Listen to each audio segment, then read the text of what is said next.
चलिए अब बात कर लेते हैं तमाम खबरों की। मुख्यमंत्री योगी आदित्यनाथ आज कानपुर पहुंचे हैं और निकाय चुनाव की आचार संहिता लागू होने से ठीक पहले शहर को 387.59 करोड़ की 272 परियोजनाओं का तोहफा दिया। इस दौरान मुख्यमंत्री योगी आदित्यनाथ ने अपराधियों को खुली चुनौती भी दी। उन्होंने कहा कि पुलिस अपराध करने वालों को अगले चौराहे पर ढेर करेगी। सीएम ने जनसभा को संबोधित करते वक्त यह बयान दिया है।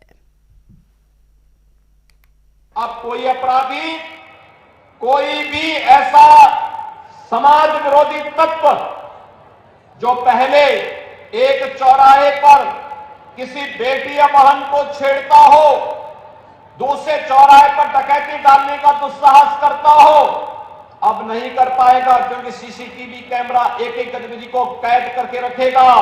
अगर किसी ने एक चौराहे पर कोई शरारत की या कोई डकैती डाली तो अगले चौराहे पर भागते से पहले ही वह सारी तस्वीरें कैद हो जाएंगी और अगले चौराहे तक पहुंचते पहुंचते पुलिस उसको ढेर कर चुकी होगी। भाइयों बहनों, अब कोई भी सुरक्षा में सेंध लगाने का दुस्साहस नहीं कर पाएगा। और वही मुख्यमंत्री योगी आदित्यनाथ 2 दिवसीय दौरे पर आज गोरखपुर पहुंचे हैं। सीएम योगी ने गोरखनाथ मंदिर में पूजा अर्चना की, साथ ही अपने गुरु ब्रह्मलीन महंत अवैधनाथ की समाधि पर मत्था भी टेका। वहीं सीएम योगी गोरखनाथ मंदिर में रात्रि विश्राम भी करेंगे और 10 दिसंबर सुबह 10 बजे महाराणा प्रताप शिक्षा परिषद संस्थापक समारोह के समापन अवसर पर वो उपस्थित रहेंगे। वहीं समापन कार्यक्रम में मुख्य अतिथि के रूप में शामिल होने के लिए लोकसभा अध्यक्ष ओम बिड़ला भी आज गोरखपुर पहुंचे।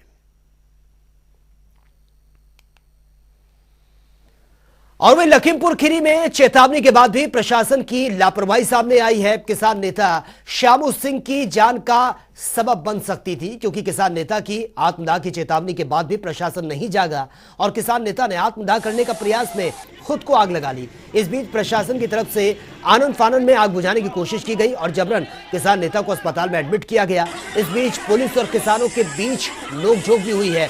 पुलिस ने लाठियां भी बरसाई और आंसू गैस का इस्तेमाल भी किया।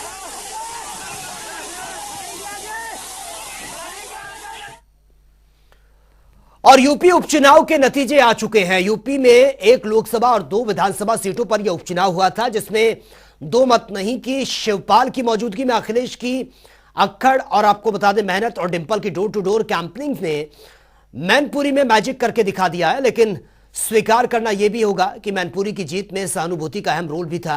और वहीं सपा के लिए रामपुर की हार कहीं ना कहीं मैनपुरी की जीत पर भारी पड़ती हुई नजर आ रही है, क्योंकि आजादी के बाद रामपुर विधानसभा सीट पर अभी तक बीजेपी का कमल नहीं खिल पाया था। लेकिन इस उपचुनाव में बीजेपी ने सपा के एक और गढ़ पर अपना कब्जा जमा लिया है।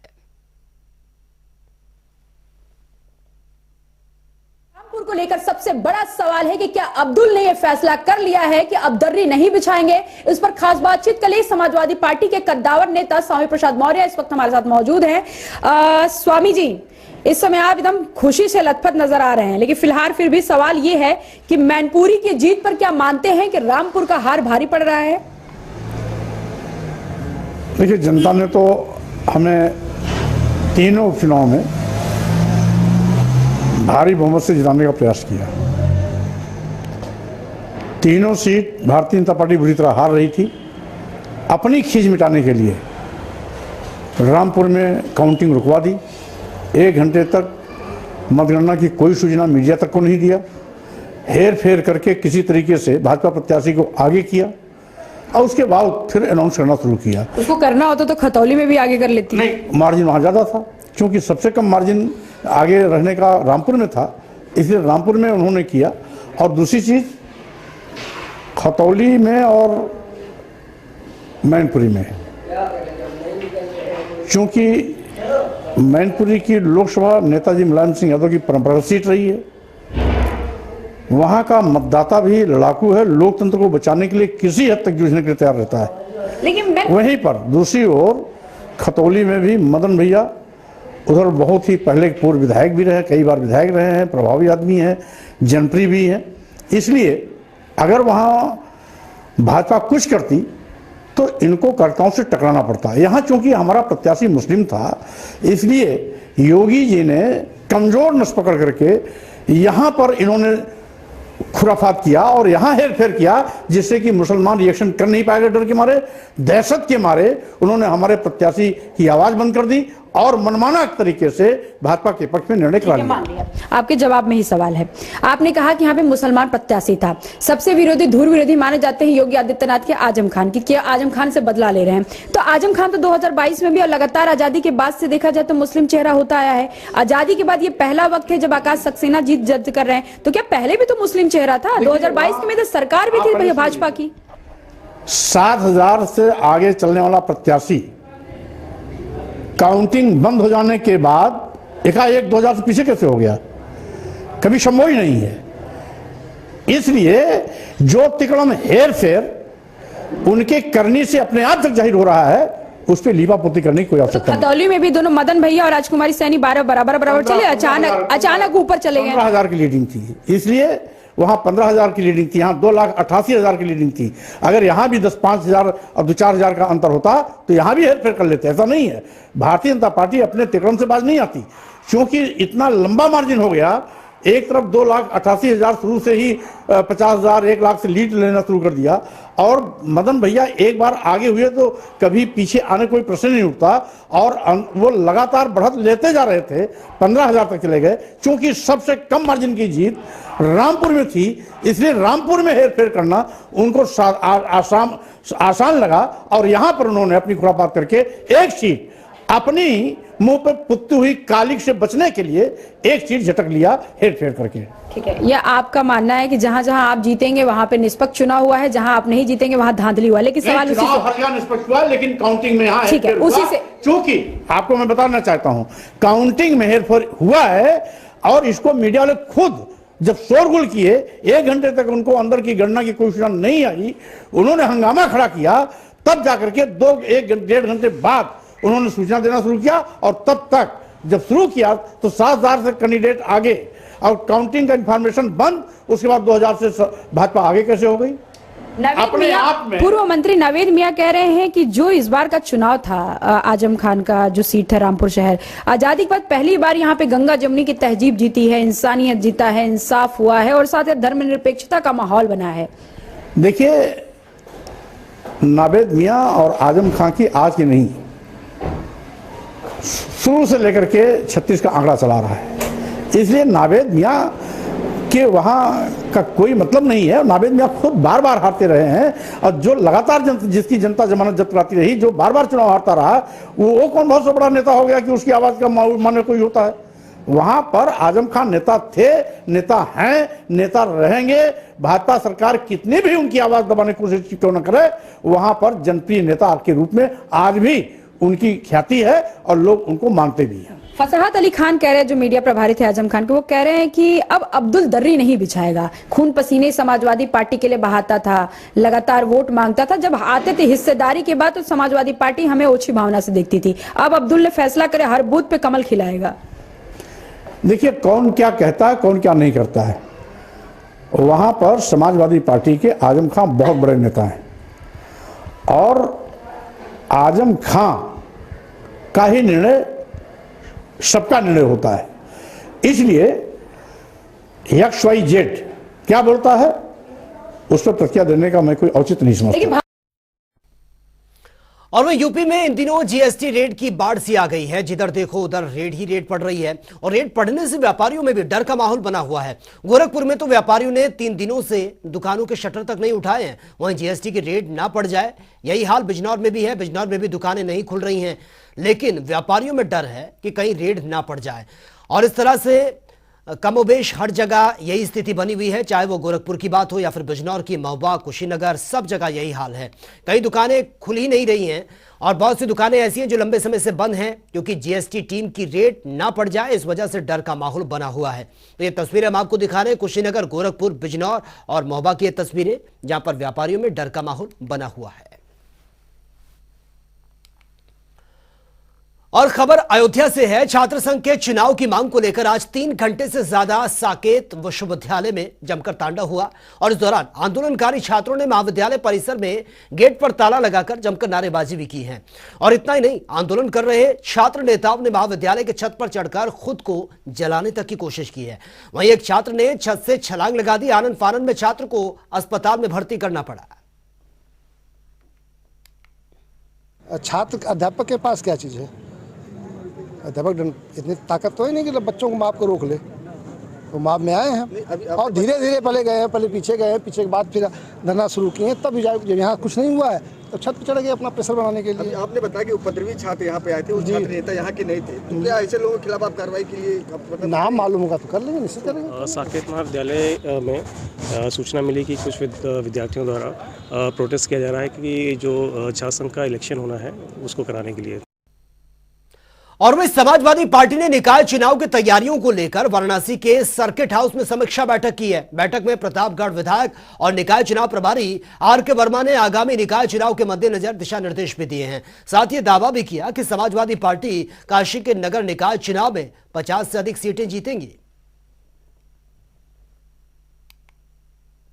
ये नगर निकाय चुनाव की समाजवादी पार्टी के समीक्षा बैठक है, जिसमें समाजवादी पार्टी के सभी माननीय पूर्व मंत्रीगण, सभी माननीय विधायकगण और प्रत्याशीगण और समाजवादी पार्टी के वरिष्ठ पदाधिकारियों के साथ में हम नगर निकाय चुनाव की समीक्षा बैठक यहाँ पर। ये नगर निकाय चुनाव में कितने प्रत्याशी बना रहे? नगर निकाय चुनाव में हम 101 प्रत्याशी उतारने जा रहे हैं। क्या लगता है नगर निकाय चुनाव में एक तरफ आप भी ताल ठोक रही है और भाजपा भी अपनी दावे कर रही है 100 में से 100 सीटें जीतने का, कहाँ मारने छपा अपने आप को? समाजवादी पार्टी काशी के नगर निकाय चुनाव में अभी तक का सबसे उम्दा प्रदर्शन करने जा रही है और हम 50 से अधिक हम वार्ड जीतने जा रहे हैं और मेयर का चुनाव जीतने जा रहे हैं। और वही कल उपचुनाव का परिणाम आने के बाद प्रसपा के अध्यक्ष शिवपाल सिंह यादव ने अपनी पार्टी को सपा में विलय कर दिया है और आज प्रसपा पार्टी कार्यालय को बंद कर दिया गया। दफ्तर पर अब शिवपाल यादव के आवास और कैंप ऑफिस की तख्ती वहां पर लगा दी गई है। आपको बता दें कि यूपी उपचुनाव के नतीजों ने प्रसपा के मुखिया शिवपाल सिंह यादव का कद बढ़ा दिया है। मैनपुरी में सपा प्रत्याशी डिंपल यादव की उपचुनाव में प्रचंड जीत मिली और शिवपाल की अपनी जसवंत नगर विधानसभा सीट से डिंपल यादव को 1 लाख से अधिक मतों की बढ़त मिली है। ऐसे में शिवपाल ने यह साबित कर दिया कि उनके क्षेत्र में जबरदस्त प्रभाव है।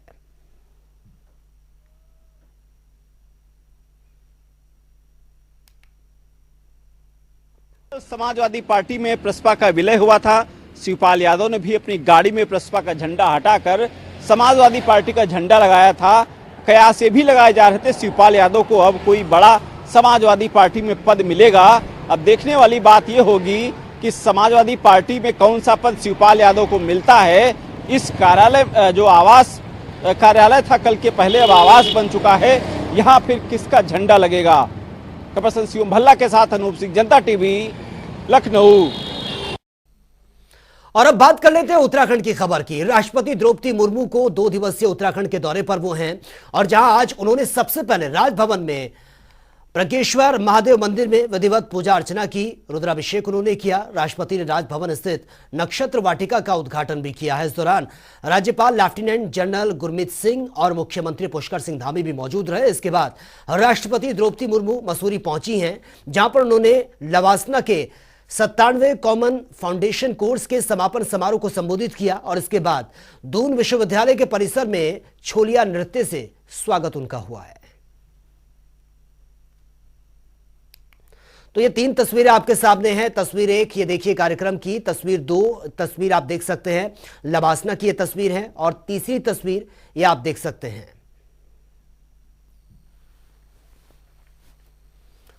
और वही रुद्रप्रयाग जिले की बडमा और सीलगढ़ पट्टी को जोड़ने वाली सिल्ली चाका 90 मीटर मोटर पुल निर्माण की वित्तीय स्वीकृति मिलने पर क्षेत्रीय जनता ने विधायक भरत सिंह चौधरी का आभार जताया है और उनके कार्यालय पर पहुंचकर फूल माला पहनाकर उनका धन्यवाद भी किया। ग्रामीणों ने कहा है कि मोटर पुल निर्माण की मांग को लेकर ग्रामीण जनता 3 दशक से संघर्ष कर रही थी, अब जाकर यह मांग पूरी हुई है। और आपको बता दें कि मोटर पुल निर्माण के सिलगढ़ और साथ ही बडमा पट्टी के ग्रामीण सीधे केदारनाथ राष्ट्रीय राजमार्ग से वो जुड़ पाएंगे।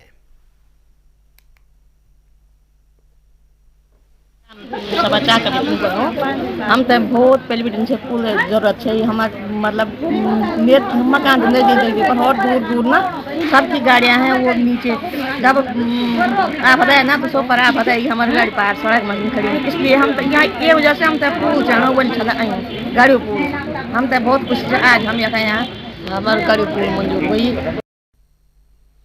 और में हल्द्वानी के कांग्रेस कार्यालय स्वराज आश्रम में पूर्व राष्ट्रीय अध्यक्ष और वरिष्ठ नेता सोनिया गांधी के जन्म दिवस को धूमधाम के साथ मनाया गया। इस दौरान नेता प्रतिपक्ष यशपाल आर्य और विधायक सुमित हृदय सहित कई पदाधिकारी और कार्यकर्ता मौजूद रहे।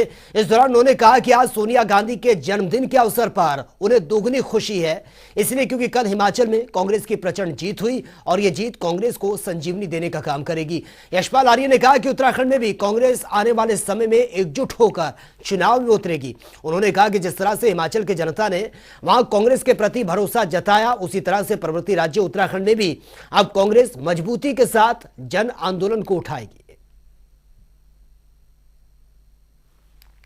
हमारी नेता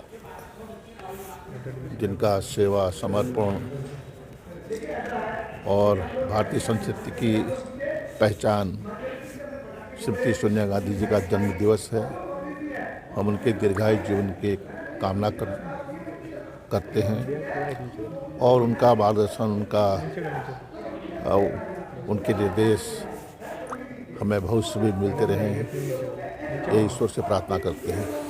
और जैसा कि आपने कहा, हिमाचल और जो नतीजे सामने आए हैं,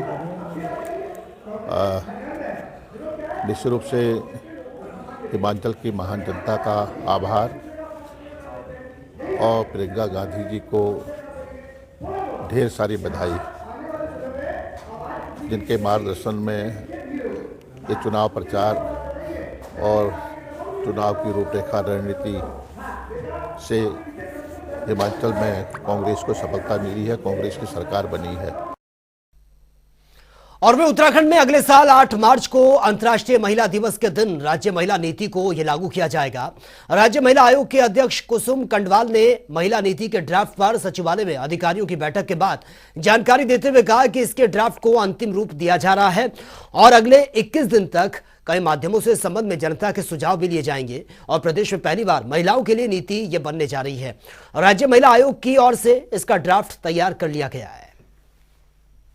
आपका है उत्तराखंड राज्य महिला आयोग, इसमें 2019 और 20 से इसमें प्रक्रिया चल रही है और लगातार संस्थाओं के साथ बैठकें भी चल रही हैं, लेकिन बीच में कोविड काल था, उस दौरान भी वर्चुअल बैठकें हुई और हमने जो भी जहाँ जहाँ जिन प्रदेशों में नीति बननी है उसमें राष्ट्रीय महिला नीति हो, चाहे उत्तर प्रदेश, उड़ीसा या हिमाचल प्रदेश, केरल और झारखंड, त्रिपुरा, राजस्थान, सभी प्रदेशों की जो नीतियाँ बनी हैं उसमें भी हमने स्टडी की है। दूसरा मैं ये कहना चाह रही हूँ कि हमारा पहाड़ी राज्य है, तो पहाड़ी राज्य को हमने केंद्र बिंदु बनाया है कि पहाड़ी राज्य की किस तरह से कि दूरस्थ क्षेत्रों में जो पहाड़ में रह रही हैं, उच्च हिमालय की बात करें, उसके बीच का पहाड़ का क्षेत्र कहें या प्लेन का क्षेत्र कहें, उन सबको हमें दृष्टिगत रखना होगा कि किस तरह से कौन सी महिला के लिए कौन सी सुगमता रहेगी और कौन सी महिला के, वो सबको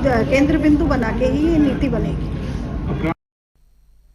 तो फिलहाल इस बुलेटिन में मेरे साथ इतना ही, लेकिन तमाम खबरों के लिए आप बने रहिए जनता टीवी के साथ। नमस्कार।